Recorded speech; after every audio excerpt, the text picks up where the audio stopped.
Yes, such a dark, dark book, I must say, but it's still hilarious. Then on the bed. Oh, why then? Hello, people of YouTube. I didn't see you there. How are you? Oh, I'm sorry. Charles, can you stop playing Claire de Lune? It's getting annoying. Good. Now then, where was I? Oh yes, people. Welcome to the Crimson Host Club. I've been expecting you.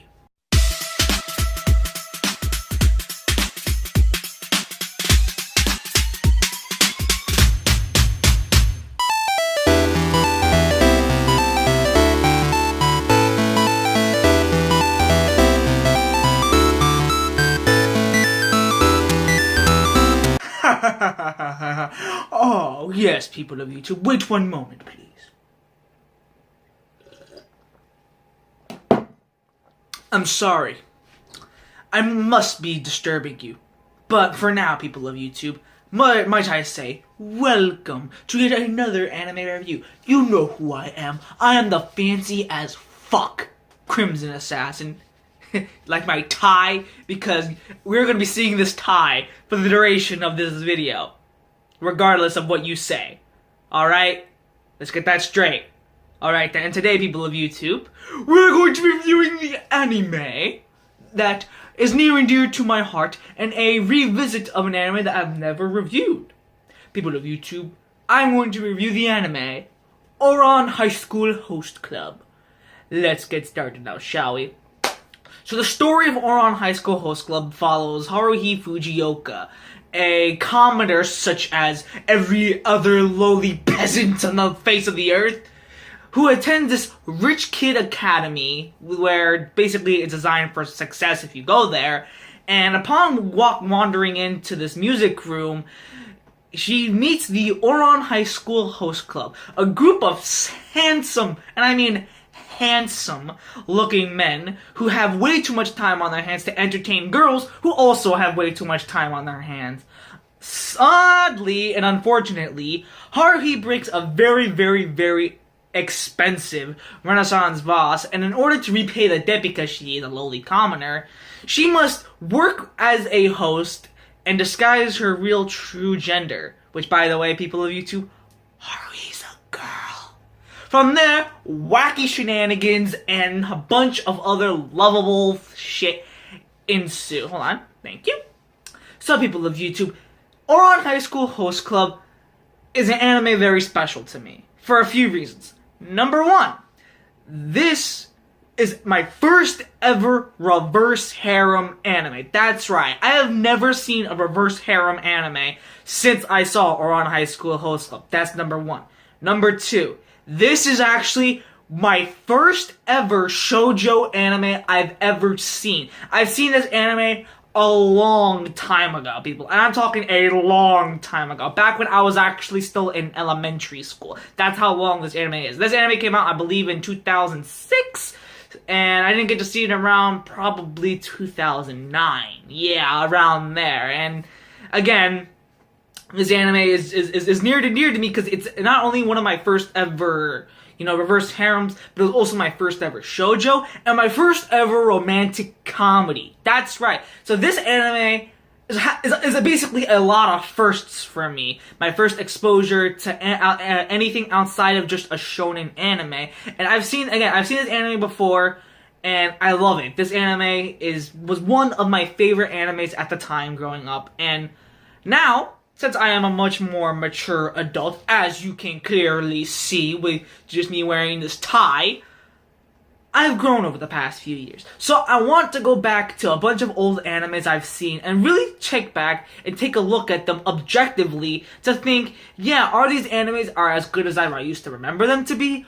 And are they still considered my favorite animes of all time? And that's why I want, for the whole year of 2018, I'm going to go back and watch a bunch of old anime that I've seen. And this was one of them. And I actually never did a review for Ouran High School Host Club. So this won't be a re-review, as probably most of the other animes I'm going to be watching throughout the year. But it's first ever legit review.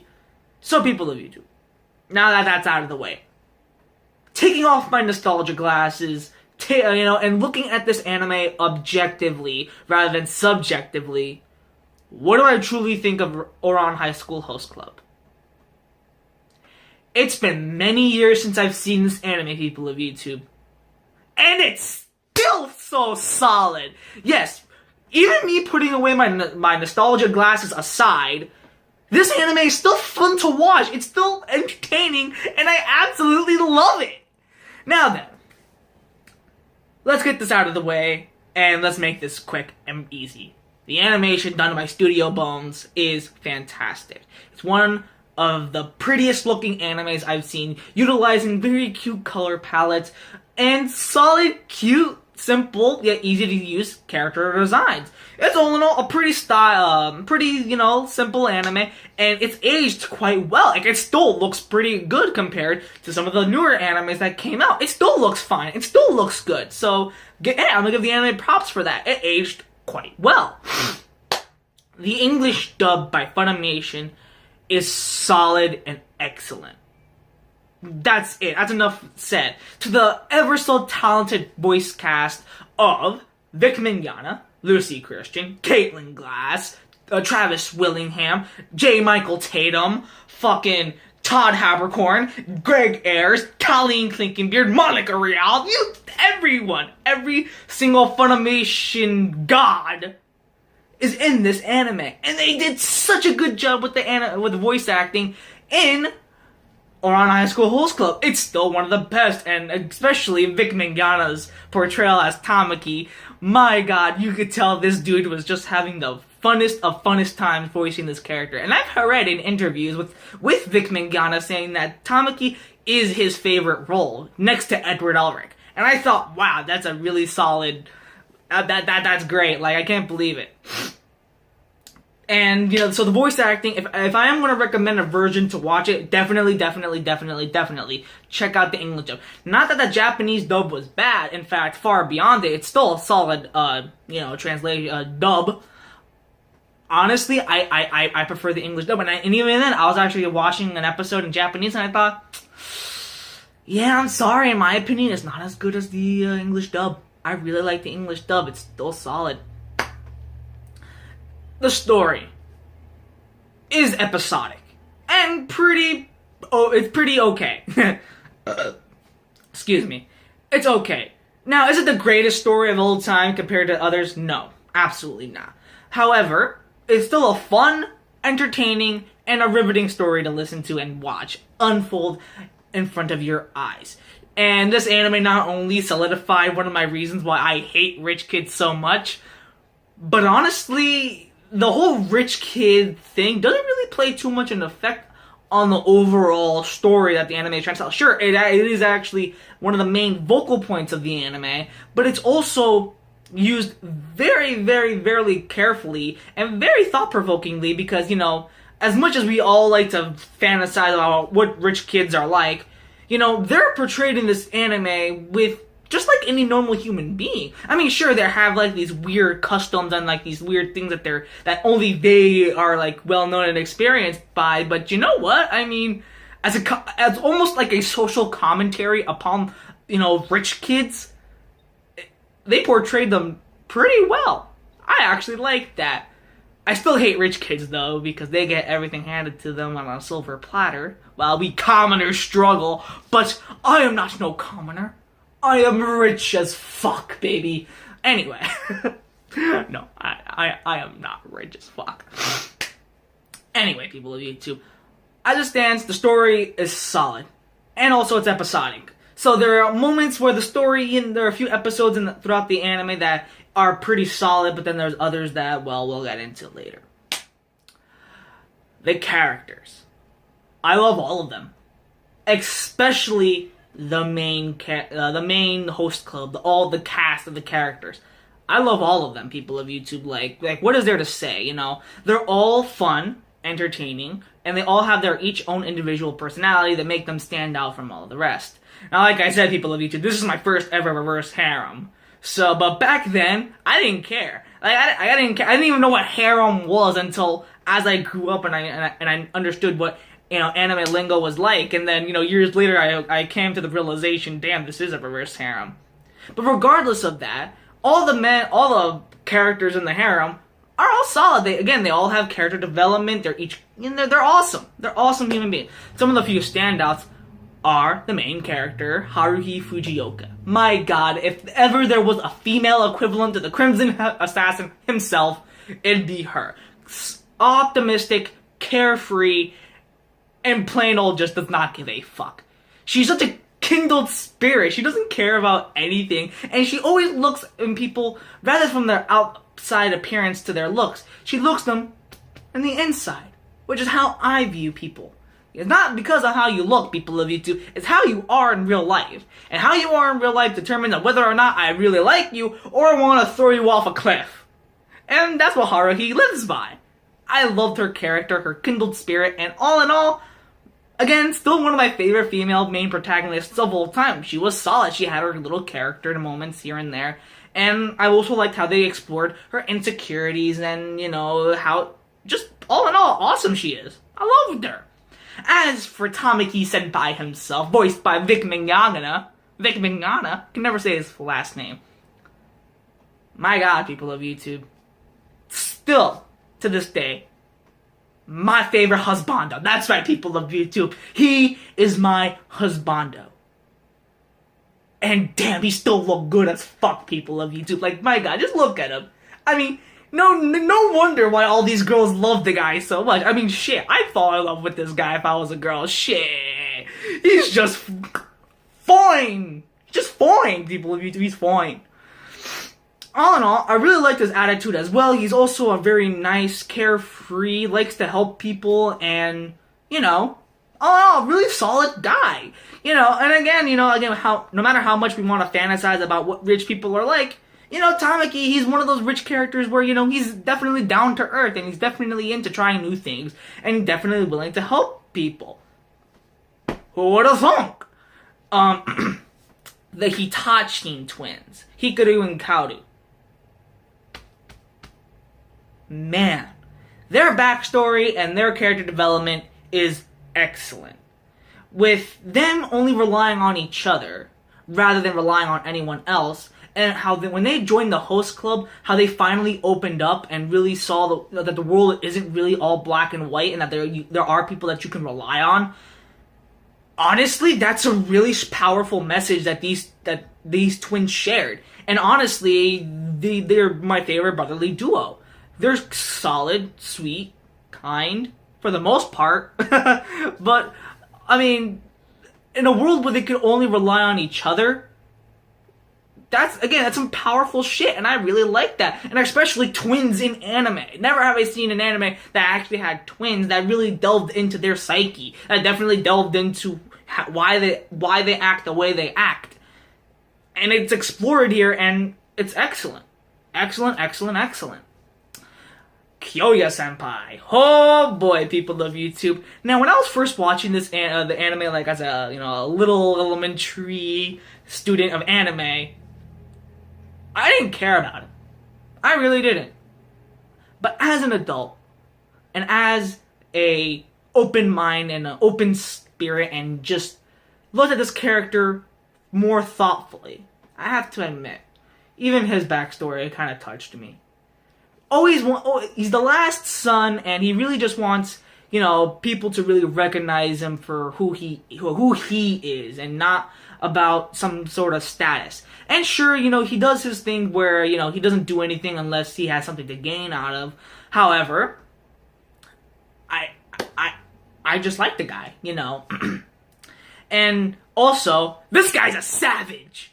Like, I never noticed it when I was growing up as a kid, but as I was watching this anime, the more I looked at him, I'm like, yo, this dude's a savage. He doesn't give a fuck about anything. And that just adds to the charm of this character, and just, I like the guy. I like the guy a lot. Lastly, the two other characters of the host club, Honey and Mori. Honestly, they're the two most blandest yet kind of forgettable host members. But honestly, even their backstory was kind of solid as well. Not really so much Mori, he was kind of like meh. But Honey Senpai, that's all I have to say. Just look at that face. Just look at him. He is the face of a cute angel. Huh. Another key and awesome thing I loved about the anime was definitely the comedy. The comedy was hilarious. There were a few moments in the anime that had me laughing my ass off throughout each episode, excuse me. There was not there were a few episodes where, okay, yeah, haha, okay, that wasn't that funny, but there were moments where the anime just excelled in the comedy, especially the comedy in the first half, not really so much in the later second half of the anime. However, the comedy in the first half was just great. Like, I loved it. It was funny. And lastly, I want to give props, and before I forget about it, I want to give this anime props for something. On how progressive it actually is. Considering that one of the characters in the anime is transgender, Haruhi's dad. I thought that was actually really solid. Like, wow, can I take a moment to really thank this anime for actually going above and beyond, you know, how he handled Haruhi's dad? Like, my god, like, they didn't take it too seriously. They just thought, oh, okay, he's a transgender. Okay, moving on. I thought that was actually very progressive of them, and I thought, wow. And how they handle transgender people in this anime is just, all in all, really solid. And also, can I take a moment to talk about Haruhi and her dad's relationship? It's kind of sweet. It's really sweet, you know. Definitely how you would see how a father, you know, taking care of her. Of her. My god, I'm sorry, because he's a trans, get it? Okay. How a father would take care of his daughter. That's what I was trying to say. And, you know, he's a solid character as well, so there you have it. And as well as also the relationship between Tamaki and Haruhi. So sweet. So sweet. Yeah, Haruhi does not give a fuck about, you know, half the shit that happens with Tamaki. The relationship that these two share is still solid and still worth mentioning. Alas, people of YouTube, it has beseeched me, because I do have faults with this anime. I know. I love this anime, but I have to, you know, take off this tie and get into the issues of this anime. And oh boy, when the tie comes off, that's when you know shit hit the fan.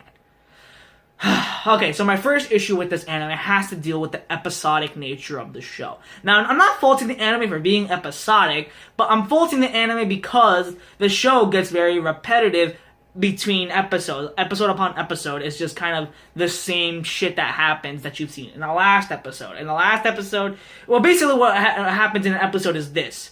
Some conflict happens, the host club comes in to rescue, the conflicts get resolved, the end, moving on to the next episode. Now, that's not a bad thing, but also the conflicts that happen are pretty much the same thing. You know, some girl or some guy is like upset over something, and it's up to the host club to make the girl happy, and then just rinse and repeat, rinse and repeat, rinse and repeat, rinse and repeat. It gets annoying, it gets repetitive.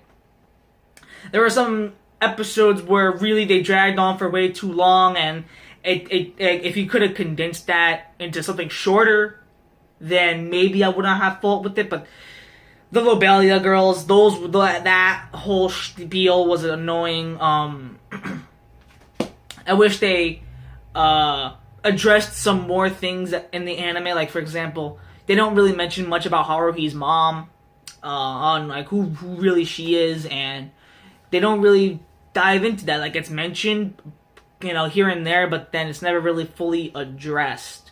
And I only wish that they actually, you know, took the time to do that. But sadly, since the anime is very episodic, it does that, and it got repetitive, people. It did.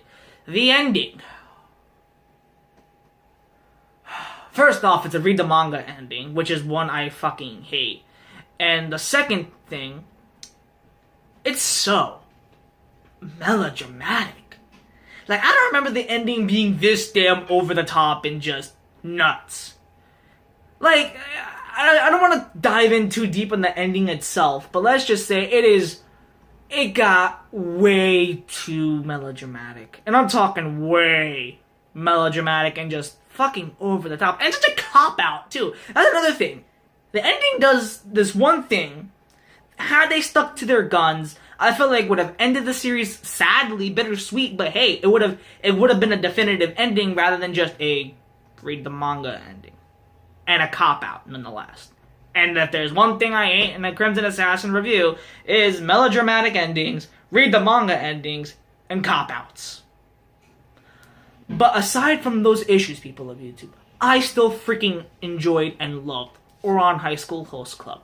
It may not be the anime I used to remember it being awe-inspiring and still great, but it's still a fun anime to watch. I remembered so many times, so many episodes where, like, it came back to me. Like, I was having this nostalgia feeling, but unfortunately, since I am being objective, and I have to give this anime its dues, I'm sorry.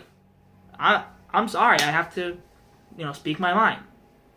Alas, people of YouTube, this anime does get the honorary 4 out of 5 status. It's still a fun anime to watch, and you should go watch it. It's still solid, and again, an anime that still holds a place in my heart. Now, this anime review has been going on for 20 minutes, and I apologize for that, but there were just so much things I had to say about the anime that I had to get off my chest, and I'm glad I rewatched it. So, alas, people of YouTube, that'll conclude this anime review. Take care, follow me on social media, and I'll see you next time. Peace.